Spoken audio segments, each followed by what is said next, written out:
ప్రభా పరిశుద్ధమైన దేవా దయగల తండ్రి, రాత్రి సమయంలో దేవా మేమందరం చేరి సింహాసనం చేరి వస్తూ ఉన్నాం. దేవ ప్రారంభ ప్రార్థనలో పాటలో మహిమ పొందినందుకు ఆరాధన వరకు మానం కొరకే మీ వైపు ఎదురు చూస్తూ ఉన్నాం. తండ్రి మీరేమైనారో ఈ రీతిగా మేము ఆరాధించాలో నేర్పించి ఘనత మహిమ ప్రభావాలు మీకే ఆరోపించే వారంగా సిద్ధపరచుము. మా హృదయాన్ని ఆత్మతో సత్యముతో నింపుము. దేవ మా మధ్య ఉండి ఆరాధన స్థితులకు పాత్రుడవని మీరే మా మధ్య సంచరించమని ప్రార్థిస్తున్నాను. కానీ నీ రక్తంతో ప్రోక్షించి దేవా ఆత్మ ప్రాణ దేహములను శుద్ధీకరించి పరిశుద్ధపరచు. యేసుక్రీస్తు నామమున ప్రార్థిస్తున్నాను తండ్రి, ఆమేన్. దైవతనయా క్రీస్తునాదుండా అయ్యా పాపులాకై ప్రాణమిచ్చితివా, దేవుడే నిన్ను పంపినాడా, పాపులాకై వచ్చినావా, పాపులను కరుణించినావా, పాపులాకై వచ్చినావా, పాపులను కరుణించినావా, ప్రాణదానము చేసినావా, దేవా పరలోకము తెరచినావా, ప్రాణదానము చేసినావా, దేవా పరలోకము తెరచినావా. దైవతనయా క్రీస్తునాదుండా అయ్యా పాపులాకై ప్రాణమిచ్చితివా, దేవుడే నిన్ను పంపినాడా, మరణము జయించినావా, మరణముల్లో విరచినావా, మరణము జయించినావా, మరణముల్లో విరచినావా, మహిమతోడా లేచినావా, దేవా మాదు చింతలు తీర్చినావా, దైవతనయా క్రీస్తునాదుండా అయ్యా పాపులాకై ప్రాణమిచ్చితివా, దేవుడే నిన్ను పంపినాడా. నేను B3 గ్రూప్ లో ఉంటాను. అయితే మా యొక్క ఊరు చిలకలూరుపేట, గుంటూరు డిస్ట్రిక్ట్. అంటే ఇప్పుడు గుంటూరు పోయి మామూలుగా వేరే డిస్ట్రిక్ట్ వచ్చింది. గుంటూరు కాకుండా గుంటూరు డిస్ట్రిక్ట్ అంటే పల్నాడు డిస్ట్రిక్ట్ వచ్చింది ఇప్పుడు. అయితే ఆ సమయంలో నేను కొద్ది మాటలు, నేను 2 సంవత్సరాల క్రితం B3 గ్రూప్లో జాయిన్ అయ్యాను. ఆ తర్వాత 1 సంవత్సరం తర్వాత మళ్ళీ మా ప్రాణం కూడా జాయిన్ చేశాను. అయితే నాకు జరిగిన గ్రూప్లోకి వచ్చాక నా కుటుంబ పక్షంగా జరిగిన విధానం చెప్తున్నాను. మా కుటుంబంలో బిడ్డల పక్షంగా చాలా గొప్ప మేలు జరిగింది. ఏంటంటే మాకు ఏదైనా సమస్య వచ్చినప్పుడు నేను ప్రార్థన చేసుకుంటూనే నేను నేర్చుకున్నాను. అది చాలక నేను చేసుకునే చాలక ఎప్పుడైనా సరే సంఘంతో సేవకుడితో ప్రతి విషయం చెప్పి ప్రార్థన చేసుకుంటా ఉంటాను. సేవకురాలతో ఇప్పుడు నాకు B3 గ్రూప్ ఇచ్చాడు దేవుడు.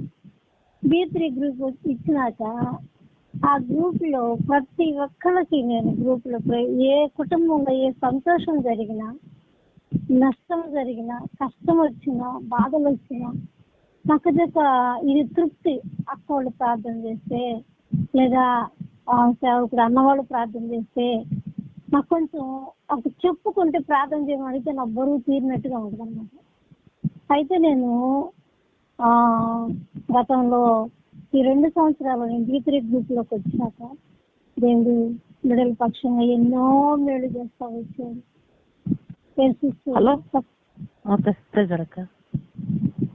స్వప్న ఫెర్సిస్ పక్షంగా అమ్మాయిన బిడ్డ అయితే ఆ బిడ్డ పక్షంగా చాలా మేలు చేస్తూ వచ్చాడు అమ్మాయి. ఎందుకంటే డిగ్రీ చదివేటప్పుడు ఆ అమ్మాయి ఏం జరిగిందంటే MBA డిగ్రీ చదివినాక ఒక సబ్జెక్ట్ ఏదో పోయిపోయాను, చదివి ఆగిపోయింది. అప్పుడు నేను నర్సింగ్ చేస్తానని ఎవరో చెప్తే ఆ మాట నేను చేస్తానండి. సరే చెయ్యమ్మ ఖాళీగా ఉండవు కదా అని చెప్పేసి చేయించాను. ఒంగోలులోనే చేయించాను నర్సింగ్ 4 years 4.5 చేయించినాక ఫస్ట్ క్లాస్లో సర్టిఫికేట్స్ వచ్చింది.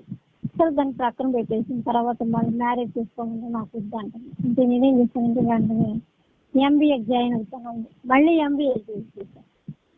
ఆ జాబ్ విషయము అసలు MBA చేయించినాక తను ఇక జాబ్కి రాయటానికి ఇది కూడా పట్టించుకోవట్లా ఖాళీగా అంతలోకి ఈ అబ్బాయిని నాగరాజ్ అనే అబ్బాయిని మా బావగారు వాళ్ళ స్టూడెంట్ అయితే ఇక నేను అబ్బాయిని మ్యారేజ్ చేశాను. అయితే ఫస్ట్ వాళ్ళు ఏం చెప్పారంటే మాకు ఒక అబద్ధం చెప్పారు. ప్రేయర్కి వెళ్తాము, లక్ష్మీ సహాసం ఉప్పారంలో కూడా ఉంది, అక్కడికి వెళ్తాం మేమని చెప్పేసి వాళ్ళ అత్తయ్య వాళ్ళు చెప్పి మీ అమ్మాయిని చేసుకుంటే మీ అమ్మాయిని మేము ఎక్కడికి పంపిస్తాము, ఆ మందిరానికే పంపిస్తాం, మేము కూడా వెళ్తాము అని చెప్పేసాను అమ్మాయి. సరే వాళ్ళ మాటలు నమ్మేసి అన్నిలో ఆ కుటుంబము మోసపూరితమైన కుటుంబం. ఒక రీతిగా చెప్పాలంటే ఎట్లా అంటే త్రాగుబోతు వాళ్ళ మామూలు ఆ కుటుంబంలో. సరే నాదేంటంటే లెగిస్తే ప్రార్థన విషయం. సరే ఎలాగో మ్యారేజ్ చేసినాక అమ్మాయిని మందిరానికి వెళ్ళనీయకుండా వాళ్ళు వెళ్ళకోకుండా వాళ్ళు ఏదో 7th day చర్చి అంటే వాళ్ళ అత్తగారు అలా వెళ్తా ఉండింది. ఆ ఒక్కటే వెళ్ళిద్ది ఆ ఇంట్లో. ఈ పిల్లలు ఎవ్వరూ వెళ్ళదు, మా అల్లుడు కూడా వెళ్ళేవాడు కాదు. నేను మ్యారేజ్ అయినటువంటి ఏంటి నేను ఇంత బ్రతికి ఫాస్ట్గా ఉండి మేము ఆ బిడ్డని ఎందుకు ఇట్లా అన్ని ఫాస్ట్ ఇచ్చి పెళ్లి చేశాను అని భలే టెన్షన్ పడి ఏడుస్తూ ఉండేవాళ్ళు. ప్రేయర్లో కూడా బాబా అల్లుడికి మారు మనసు రక్షణ ఇవ్వని చెప్పేసి. సరే అట్లాగే దేవుని దయ వల్ల ఆ అబ్బాయి అనుకున్న రీతిగా ఇవి నేను ఇందులో జాయిన్ అయినాక ఈ 2 సంవత్సరాల్లో అంతకుముందు అమ్మాయి ఇక్కడ జాబ్ చేస్తూ ఉండేది మామూలుగా కాంట్రాక్ట్ బేసిక్ కింద. అమ్మాయి నర్సింగ్ ఎక్కడ గుంటూరు విజిట్లోనే చేస్తూ ఉండేది, స్టాఫ్ నర్స్ చేస్తూ ఉండేది. తర్వాత కరోనా వచ్చి ఫస్ట్ వెళ్ళిపోయింది, తర్వాత వెళ్ళిపోయింది, రెండోది మూడోది వచ్చినప్పుడు మా అబ్బాయి ఏం చేస్తాడంటే ఇంకా అక్కడ నుంచి తను కూడా కరోనా వచ్చి తను ఇక్కడ పేట తీసుకొచ్చాము. చచ్చిపోతాడు అనుకున్నాము. అట్లాంటిది ఆ పిల్లాడు ఎట్లాగో ఈ అమ్మాయి హాస్పిటల్ నర్సు కదా తీసుకుపోయి అక్కడ ఆ పేషెంట్లు అక్కడ దగ్గర జాయిన్ చేసేసి గుంటూరులో తనే ట్రీట్మెంట్ ఇచ్చి ఎలాగెలాగో బతికిస్తుంది. అక్కడ అబ్బాయి ఆ టైంలో ఇంటికి వచ్చాను చెప్తా వాకింగ్ చెప్పాను నేను. అప్పుడు నేను ఇద్దరం వాకింగ్ చెప్పి అక్కడ ఏం జరిగిందంటే అసలు అయ్యా ఈ క్షణంలో చనిపోతే నీ పరిస్థితి ఏంటి? దేవుడు నీ బిడ్డలో నీకు మంచి బిడ్డలు ఇచ్చాడు, భార్యను ఇచ్చాడు, మరి నువ్వు కనీసం ప్రార్థనకి వెళ్ళమంటే అవ్వట్లేదు, రక్షణ లేదు నీకు. దేవుడికి పిలిస్తే ఏమైపోయాడు? కానీ దేవుడు నిన్ను ఎందు నిమిత్తమో నిన్ను బ్రతికించాడు. నీతో పక్క బెడ్ అటు బెడ్ ఇటు బెడ్ ఉన్న వాళ్ళు మొత్తం చనిపోయినారు. పూటకు శవం ఎత్తేసేవాళ్ళంట, అక్కడ నుంచి తీసేసేవాళ్ళంట. అబ్బాయికి దడదడ పుడుతూ ఉండేదంట అట్లాగా. ఇంకప్పుడు నేను వెళ్ళడానికి లేదు కదా, నేను పిల్లలు తీసుకొని ఇక్కడ ఉన్నాను. ఆయన డ్యూటీ చేసి వస్తా తన వార్డులోనే అక్కడ జాయిన్ చేశారు. ఎట్లయినా ప్రశ్నించుకొని వచ్చాడు. చెప్పినట్టు మందిరానికి రాయాలని తను మందిరానికి వచ్చాడు. మందిరానికి వచ్చేసి వాకింగ్ ఇంకా మేము రోజు ఇంట్లో కుటుంబ ప్రార్థనలో ఈ వాకింగ్ చెప్తే అట్లా ఉన్నాము. ఆ టైంలో నేను ఇక్కడ జాయిన్ అయ్యాను. B3 గ్రూప్ లో జాయిన్ అయ్యాను. B3 గ్రూప్ లో జాయిన్ అయినాక ఇంకా ప్రార్థనలో నేను రోజు అక్కలతోటి రాజకుమారి అక్కళ్ళు రత్నక్క జయలక్ష్మి అక్క వీళ్ళందరితో నేను కలిసి ప్రార్థన చేయటం, అల్లుడి గురించి ప్రార్థన చేయటం, రక్షణ కొరకు, అల్లుడికి రక్షణ బాప్తిస్మం.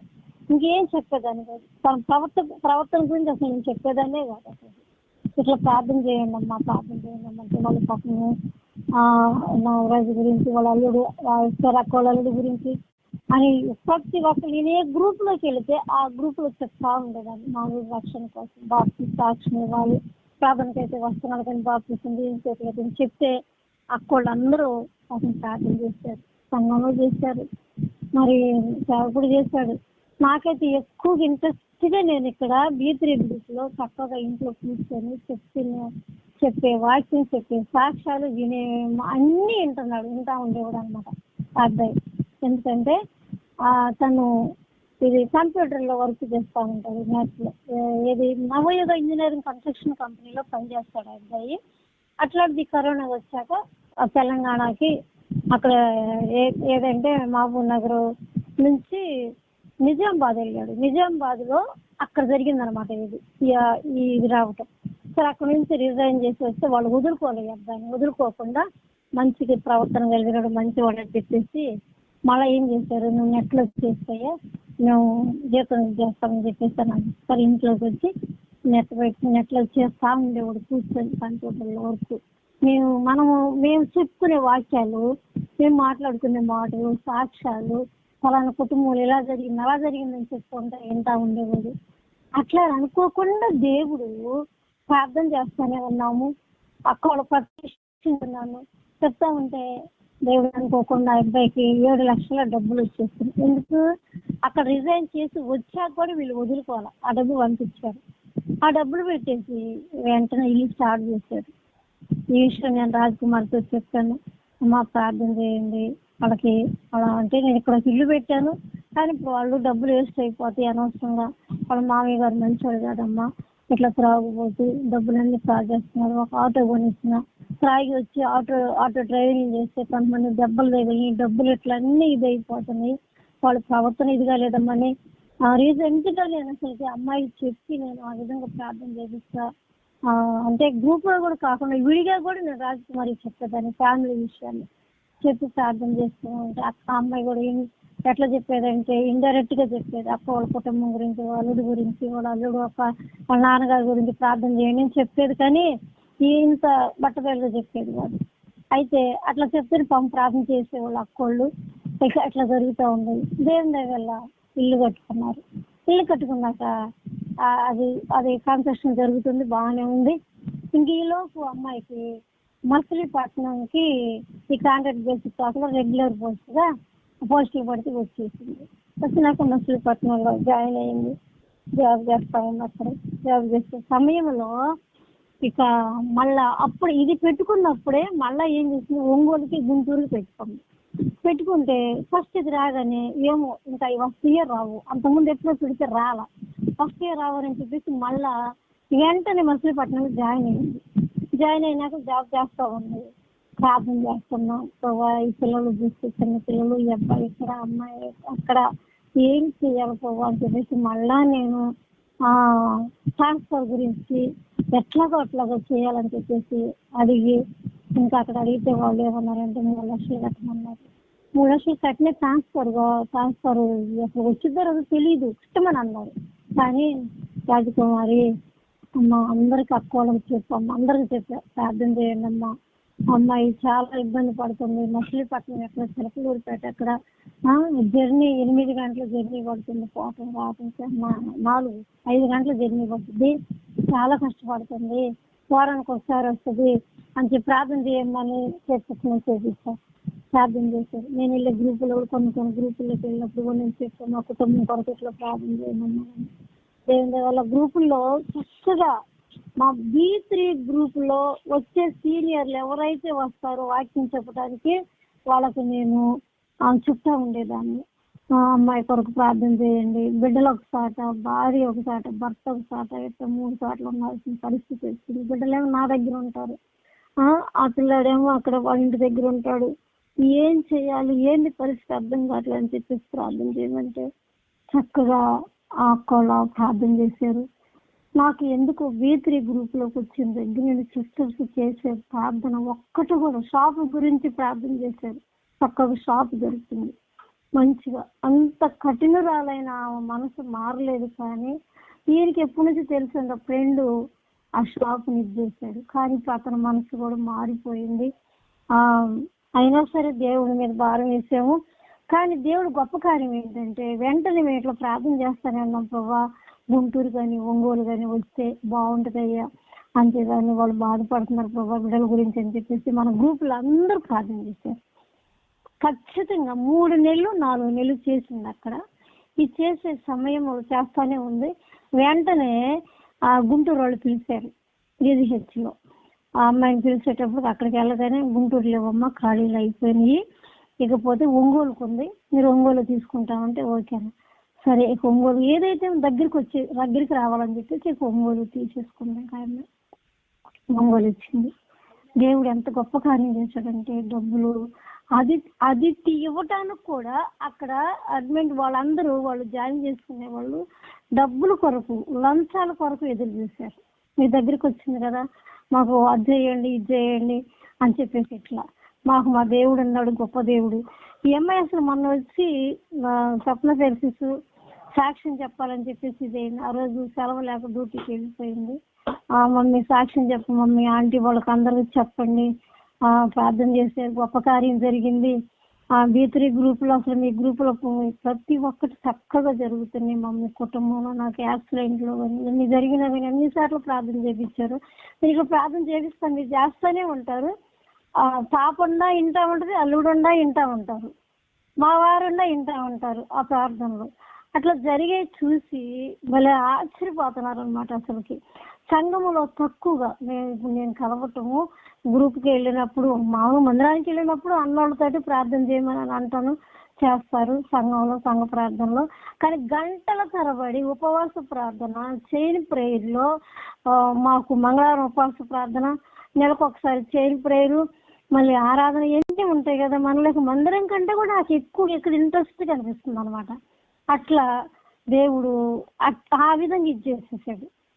నాకు ఎంతో ఇంట్రెస్ట్ గా ఉంటుంది అనమాట. ఒకటి తర్వాత ఇల్లు పూర్తి అయిపోయింది, రావాల్సిన డబ్బులు వచ్చినాయి, LICలో కూడా కట్టిన డబ్బులు కూడా వచ్చేసినాయి. గృహప్రవేశం జరిగింది. చక్కగా వాళ్ళు సామాన్ తీసుకుని సొంత ఊరు సొంత గృహానికి వాళ్ళిద్దరే కష్టపడి కట్టుకున్న ఇంటికి వెళ్ళారు. అక్కడికి మొన్న తీసుకొని సామాన్తో షిఫ్ట్ అయిపోయారు అక్కడికి. చిన్న పిల్లలు ఇద్దరు నా దగ్గర ఉన్నారు. ఇంకా అమ్మాయి ఒంగోలు చక్కగా డ్యూటీకి వెళ్ళిపోతుంది వస్తుంది. నిన్న గొప్ప కార్యం జరిగింది. దేవుడు మీ అందరికి ప్రార్థన చేసినందుకు మీ అందరికి వందనాలు. ప్రభుకి నిజంగా ఎంత రుణపడి నిజంగా ఏమిచ్చి నేను ఆయన రుణం తీర్చుకోవాలి అర్థం కావట్లేదు. కుటుంబంలో బిడ్డలు కూడా కుమారుడు కోడలు కొంచెం కష్టతరంగా ఉన్నా కానీ ఇప్పుడే కొంచెం పిల్లడు మాట్లాడుతూ కొంచెం ఇదిగా ఉంటున్నాడు. మన ప్రార్థన ద్వారా ఇదే చెప్తానేనమ్మా, కుమారుడు మాకు పగ ఉండకూడదు, చనిపోతే పరలోకానికి వెళ్ళాం పగుంటే, కాబట్టి పగ ఉండకూడదు. అది ఒక్కడు చూడకపోయినా పర్లా, మమ్మల్ని దేవుడు మాకు ఇచ్చిన వారికి ఆరోగ్యంగా ఆరోగ్యంతోనే అన్న షాప్ పని చేసుకుంటూ ఉంటాడు అని చెప్పేసి నేను చెప్పాను. ఇల్లు గృహప్రవేశం అయింది. ఒకటి అమ్మాయి జాబ్ విషయంలో గుంటూరుకి అటు ఇటు తిరుగుతా ఇన్ని బాధలు పడతా ఉంది. చివరికి వచ్చేసి ఒంగోలులో స్టాండర్డ్ అయింది ఆ పిల్ల. ఇది ఒక గొప్ప కార్యం. గృహ విషయం ఒక గొప్ప కార్యము మా పట్ల చేసింది. వాళ్ళ ఫ్యామిలీ మొత్తం ఒకసారి ఉండటానికి సొంత గృహం దేవుడు ఇచ్చారు. ప్రార్థన ఆలకించారు. రావాల్సిన డబ్బులు కూడా వచ్చేసింది. ఆ అమ్మాయి వాళ్ళకి ఇల్లు కట్టుకున్నారు. చక్కగా 2 బెడ్రూమ్స్ మంచిగా ఇల్లు కట్టుకున్నారు. బాగుంది. అందుకని అల్లుడు కుమార్తె ఇద్దరు చెప్పారు, సాక్ష్యం చెప్పండి మా గురించి ఆంటీ వాళ్ళు చేసిన ప్రార్థనలు మేము విన్నాం కదా. వాళ్ళు కూడా విన్నారు, వింటూ ఉంటారు. ఖాళీగా ఉన్నప్పుడు కూర్చొని ఒకసారి పగలు డ్యూటీ నైట్ డ్యూటీ అయినప్పుడు అమ్మాయి గుంటూరులో జాబ్ చేసేటప్పుడు అట్లా వాళ్ళు మీకు చెప్తా ఉంటే ప్రార్థన చేయమని వాళ్ళు వింటూ ఉంటారు అన్నమాట. వాళ్ళు మీరు చేసే ప్రార్థనలో అల్లుడు కూడా వింటూ ఉంటాడు. అలాగా అల్లుడు కూడా అబ్బాయి కూడా మారు మనసు పొంది బాప్తిసం తీయించుకున్నాడు. మీ అందరికి చెప్పాను. నాకు గొప్ప కార్యాలు జరిగినాయి అన్నమాట. మా బిడ్డల పక్షంగా యాక్సిడెంట్లో సాయపడ్డాడు. అది సాక్షి చేస్తాను. ప్రార్థనలు మన ఈ B3 గ్రూప్ లో జరిగిన ప్రార్థనలు నిజంగా మాకు ఎంత గొప్ప కార్యం అంటే సంతోషంగా ఏది జరిగినా కానీ నేను నా కుటుంబీకులు నేను వాళ్ళు ఒక రక్తంలో కడగబడ్డాం, బంధువుల కంటే కూడా ఎక్కువ అన్నట్టు నేను ఈ B3 గ్రూప్ లో ప్రతి విషయం నేను చెప్తా ఉంటాను. ప్రార్థన చేయమని గొప్ప కార్యం చేశాడమ్మా. మీ అందరికీ వందనాలు ప్రార్థన చేసినందుకు. ఇంకపోతే ఇంకో పిల్లలు ఒంగోలులో ఏ స్కూల్లో జాయిన్ చేసుకోవాలనేది ఒక్క నెల ఉంటే వాళ్ళు స్టడీ చేసుకుంటానికి. ఇంకా అదొకటి ఆత్మీయంగా ఒంగోలులో ఎస్కోల్ ఉంది మందిరము. ఎస్కోల్ సుబ్బారెడ్డి గారు ఎస్కోల్ మందిరానికి అక్కడికి వెళ్తున్నారు 2 వారాల నుంచి. అట్లాగా ప్రార్థన చేయండి. బిడ్డలు ఇంకా ఆత్మీయంగా ఉండాలి అనేది. గ్రూపులో కలుపుదామంటే అమ్మాయి కుదరట్లేదు. నేను చెప్తాను ఉంటాను, గ్రూపులో నువ్వు కూడా కలిసి అక్కోళ్ళు ఉన్నారమ్మా వాళ్ళు చక్కగా ప్రార్థన చేస్తారని అంటే అమ్మాయికి ఏమో మన ఏ గ్రూప్ స్టడీ ఎప్పుడు వచ్చేది అనేది ఆ టైం ఎప్పుడనేది ఆ అమ్మాయి కుదరదు. డ్యూటీకి వెళ్ళి అమ్మాయి డ్యూటీలు ఇచ్చేస్తా ఉండాలి కాబట్టి అందుకని ప్రతి విషయం కూడా ప్రార్థన చేయించి అంటా ఉంటుంది గ్రూపులు అక్కోళ్ళ చేత. అందుకని వాళ్ళు ఇంకా ఆత్మీయంగా ఉండాలి. దేవుడు నాకు గొప్ప కార్యం చేస్తాడమ్మా. నా కుటుంబంలో నా ఆరోగ్య పరిస్థితి ఇకపోతే నాకు ఒక్కటి కంటి విషయం మాత్రం ప్రార్థన చేయండి. దేవుడు ఈ సాక్ష్యాన్ని దీవించుగాక. ఆమె గ్రంథం 11వ అధ్యాయం 19వ వచనం. యెహెజ్కేలు గ్రంథం 11వ అధ్యాయం 19వ వచనం. వారు నా కట్టడను నా విధులను అనుసరించి గైకొనినట్లు నేను వారి శరీరంలో నుండి రాతి గుండెను తీసివేసి వారికి మాంసపు గుండెను ఇచ్చి వారికి ఏక మనసు కలగజేసి వారి యందు నూతన ఆత్మను పుట్టింతును. వారు నా కట్టడను నా విధులను అనుసరించి గైకొనినట్లు నేను వారి శరీరంలో నుండి రాతి గుండెను తీసివేసి వారికి మాంసపు గుండెను ఇచ్చి వారికి ఏక మనసు కలగజేసి వారి యందు నూతన ఆత్మ పుట్టించును. ఇక్కడ మనం చూసిన లేఖన భాగం ఏంటంటే రాతి గుండెను తీసివేసి వారికి మాంసపు గుండెను ఇచ్చి. అలాంటి చేరి వచ్చిన మనము మన స్థితి ఏమిటి అది మనం ఏ రీతిగా మనల్ని ఆయన మార్చినాడో అది మనం ఎరిగిన వారమై తండ్రిని ఆరాధించవలసిన వారమై ఉన్నాము. ఆయన మనకి రాతి గుండెని తీసివేసినాడు. అంటే రాతి గుండె అది ఒక రాయి ఒక స్థానంలో ఉందంటే అది దానికి కదలికలు ఉండవు. అలాంటి అదొక హార్డ్ సబ్స్టెన్స్ గా ఉంటది, కఠినముగా. మన హృదయం కూడా ఎలా ఉందంటే రాతిని పోల్చినాడు. అంటే ఏమాత్రము జాలి దయ కనికరము లేకుండా జీవిస్తూ ఉంటుంది, కఠినముగా ఉంటుంది, లోబడనల్లని స్థితిలో ఉంటుంది, ఎవరికి ఉపయోగకరంగా లేని స్థితిలో మనం ఉంటుంది.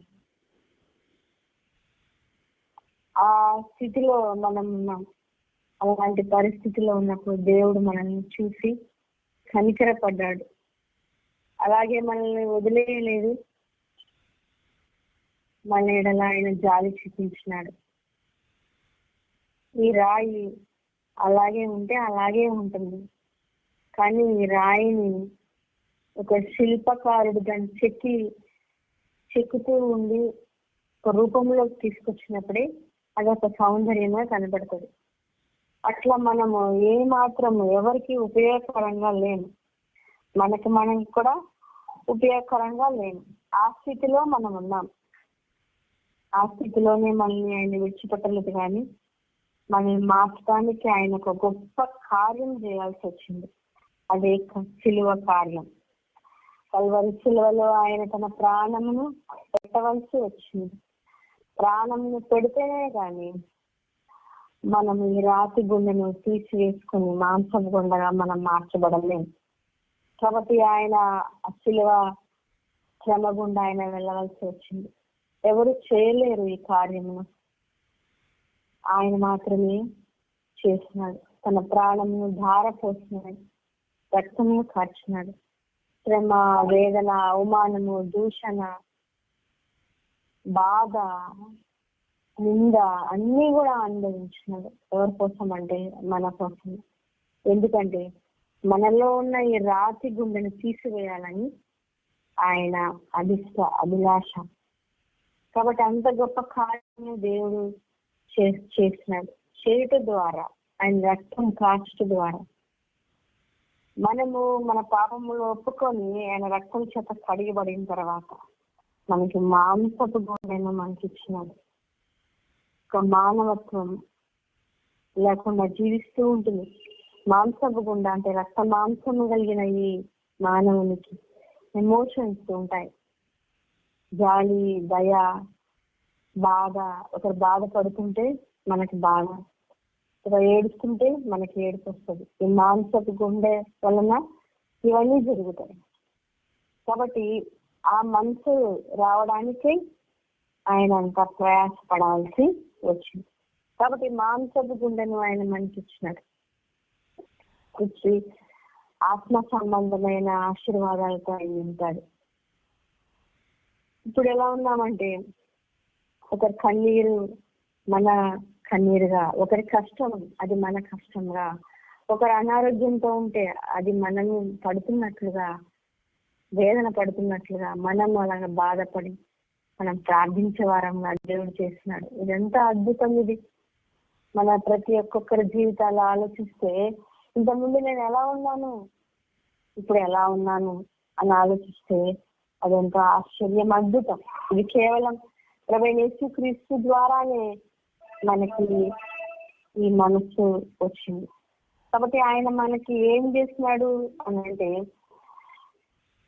కీర్తనల గ్రంథం 92వ అధ్యాయం 10వ వచనం, గురుపోతు కొమ్ము వలె నీవు నా కొమ్ము పైకెత్తితివి, క్రొత్త తైలముతో నేను అంటబడి తిని. ఆయన మనకి మాంసపు గుండెను ఇచ్చి మనకి క్రొత్త తైలముతో మనల్ని అంటినాడట. క్రొత్త తైలం అంటే రక్షణ పొందిన తర్వాత మనకి ఏం ఇచ్చినాడు? నూతనమైన ఆత్మ ఇచ్చినాడు, నూతన స్వభావాన్ని, అన్ని నూతనమైనవి. మనకి నూతనమైన మనం ఏం చేయబడ్డాం? నూతన సృష్టిగా మనం మార్చబడ్డాం. ఇంకా పాతవన్నీ గతించిపోయింది. కాబట్టి నూతన సృష్టి అయిపోయింది. నూతన తైలంతో మనల్ని ఆయన అద్దినట్లుగా మన జీవితం అంతా నూతనం అయిపోయింది. ప్రకటన గ్రంథంలో ఇదిగో నేను సమస్తము నూతనమైనవిగా చేర్చున్నాను అన్నట్లుగా మనల్ని అలా చేసినాడు. చేసి నూతనమైన యెరూషలేం కొరకే మనల్ని సిద్ధపరుస్తూ ఉన్నాడు.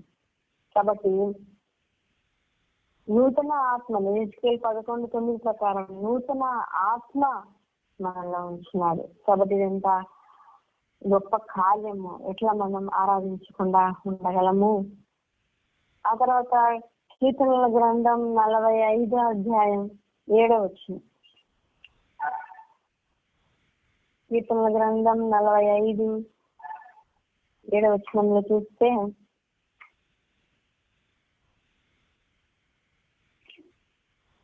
దేవుడు చేసిన గొప్ప కార్యాలు. కీర్తనల గ్రంథం 45వ అధ్యాయం 7వ వచనం,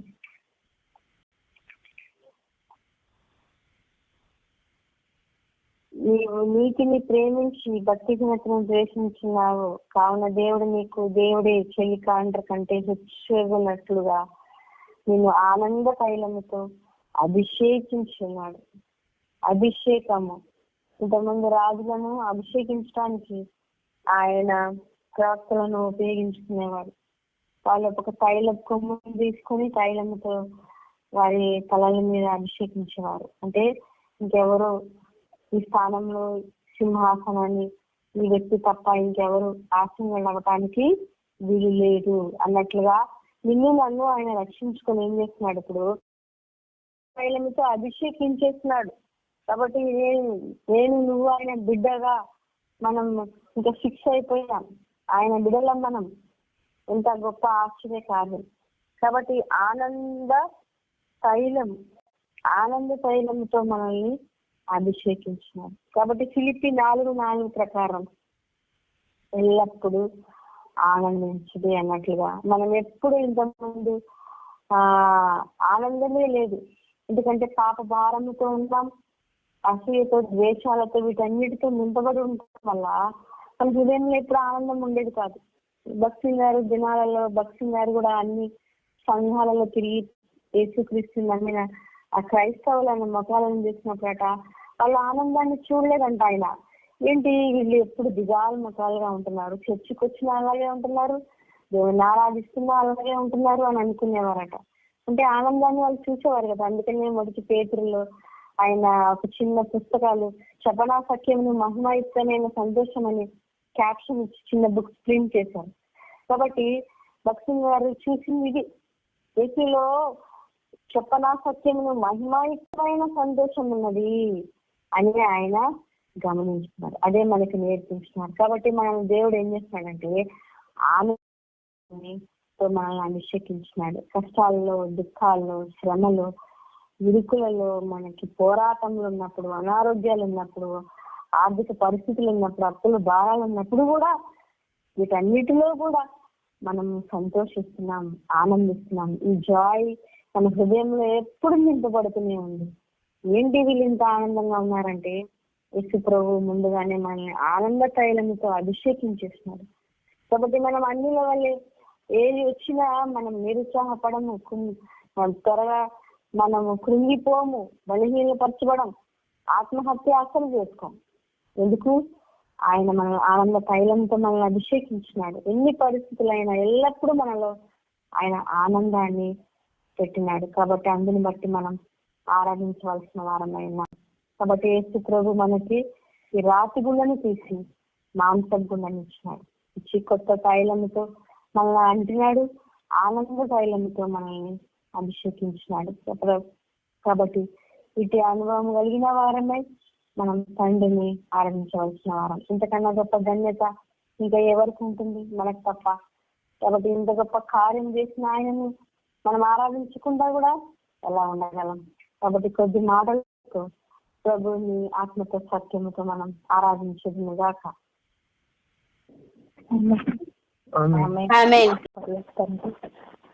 సజీవపదాన్ని చూపించడాన్ని సజీవంగా, ఆత్మీయంగా, భౌతికంగా, మానసికంగా సజీవత్వం ఇచ్చినందుకు అయ్యా. ఒకప్పుడైతే ఆత్మీయంగా ఎటువంటి స్పందన లేని రాతి గుండె, ఏ పరిస్థితి అయినా నీ ప్రేమ నెరగలేదు. లోకములో కూడా ప్రభా ఎటువంటి స్పందన లేని స్థితి ప్రభా. అలాంటి స్థితిలో హృదయ కాఠిన్యముతో నాయన, పాపంతో, అపరాధంతో నాయన, దుఃఖంతో, నిట్టూర్పుతో నరకానికి పాత్రమైన నన్ను ఆయన మీరు కరుణించిన వారై, ప్రేమించిన వారై ఆయన మీ ప్రియకుమారుని నా కొరకు ఈ పాషాణమైన హృదయాన్ని మార్చడానికి ఆ కలువరి ప్రేమ ప్రభా, మీ ప్రేమ ఎంత ఉన్నతమైందో, ఎంత గొప్పదో ప్రభా. శిలువలో చేసిన త్యాగాన్ని బట్టి ప్రభా అయ్యా, మాంస గుండె నాలో రావడానికి మాంసపు ముద్దగా మీరు అయిపోయారయ్యా. శిలువలో హృదయపూర్వక సాగిలిపడి ఆరాధించి కృతజ్ఞతలు చెల్లిస్తున్నానయ్యా తండ్రి. మీ రక్తదారులలో మూలమైన నిర్దోషమైన నిష్కలంకమైన రక్తం నా హృదయాన్ని కడిగి నా దోషానంతా పరిహరించి ఆయన ప్రశస్త వస్త్రముతో ఆనంద తైలముతో అభిషేకి క్రొత్త తైలముతో అంటే మీ ఆత్మను నాయందించి మీ కట్టడు ఆజ్ఞలు గైకొని మాంసపు గుండెతో అయ్యా నిన్ను ప్రేమించట్లో అయ్యా ఇతరుల పట్ల కూడా ఆ ప్రేమ కలిగి ఉంటుంది. నా హృదయాన్ని స్పందింప చేసిన దేవుడిని ఆరాధిస్తూ పూజిస్తూ ఆ నూతన ఎరుచలేమి కొరకు నన్ను సిద్ధపరుస్తూ ఆ నిత్య రాజ్యంలో మిమ్మల్ని సదా ఆరాధించి పూజిస్తాను.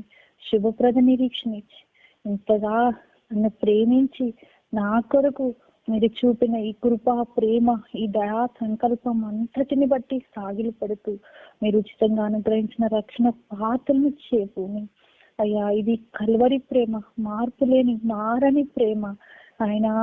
నాయన ఇంత ప్రేమకి సమగ్రాన్ని ఒప్పుకుంటూ మీ కృపకే పూజిస్తూ మహనుడైన యేసు ప్రభు వారి నామంలో నా హృదయపూర్వక కృతజ్ఞత, స్తుతి, ఆరాధన యేసు ప్రభు వారి దివ్య నామంలో మీకే ఆరాధించి, అర్పించి, పూజించి సమర్పించుకుంటున్నాను మా పరమ తండ్రి. ఆమేన్.